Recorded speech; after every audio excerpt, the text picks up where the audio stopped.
Welcome back to another week of Shabbos Angels, and this week I have my sous chef Yankee here to help. And what we're going to make this week is a cheesecake. It's very different, but amazing, and our family enjoys it Shabbos morning when it's kind of like our wake up late, relax, enjoy Shabbos and the family time. And what we're going to need for it is very, very few simple ingredients. So you're going to get a graham cracker pie crust. You can either make your own or get a ready-made one. Then what you're going to need is a tub of cottage cheese. It is a 16-ounce tub of cottage cheese. Yes, not cream cheese, not sour cream, cottage cheese. So we have that over here. Then you're going to need a little sprinkle of vanilla extract, 2 eggs, which is always are cracked into a clear container to check and make sure that there's no blood in it, and half a cup of sugar. If you want, you can substitute the half a cup of sugar with 1/3 of a cup of agave. It also comes out really yummy. So here's what we're going to do. You're going to need a blender or a food processor. Don't try to mix it by hand or in a mixer or anything else, because the idea of the blender is that it's going to turn the cottage cheese into this really creamy, soft texture. If you use any other form of mixing, you're still going to be left with those chunks of the cottage cheese, which will make a really weird texture. So here's what we're going to do. Here you go. You can put that into our blender. Scrape the whole thing in. And we're going to add our eggs and the sugar, it's all scraped, and a splash of vanilla extract, about half a teaspoon-ish. Turn it on, and before we get it started, I always put it on the smoothie setting, because then it just like gets it all nice and blended, but you can also just like press it till the texture is right. So we're going to turn this on. It's going to make a lot of noise, and we'll be back with you in a second when it is done.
Okay, so now that the blender's done, let's see how the texture came out.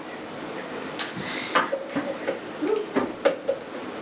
that out of there. Thank you for your assistance here. So I know you can't really see it through the camera, but it's turned into this like really, really creamy texture like you would expect from a cheesecake. So here's what we're going to do. We're going to pour all of it into our graham cracker crust. And here's the key with the baking. I know some people do like water baths and all that kind of stuff to bake their cheesecakes, which normally is what's necessary, but being that at the moment in our current Chabad house, we only have a toaster oven for dairy, here's what I do, which I find comes out really good as well and very successful with this cheesecake. What I do is, I set the toaster oven, or whatever oven you're using, at 450. Yes, 450. And you're going to plop this in for 10 minutes on 450. Once that's done, you're going to lower the temperature to 250, and you're going to bake it for another 40 minutes on 250. Once that's done, you're going to leave the cake, turn the oven off, and you're going to leave the cake in the oven for about half an hour to kind of cool down with the oven.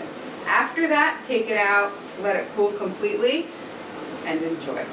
So I really hope that you try this really simple recipe. It's by far my favorite cake. and I really enjoy making it, and I enjoy having it with my family on Shabbos morning. So as always, I hope you make it for Shabbos or make something else for Shabbos and celebrate it wherever you are. Enjoy it with friends and family. And I know that here in Oberlin we miss you all, and we hope to see you back here in the fall or whenever you come to visit us. Have a wonderful Shabbos.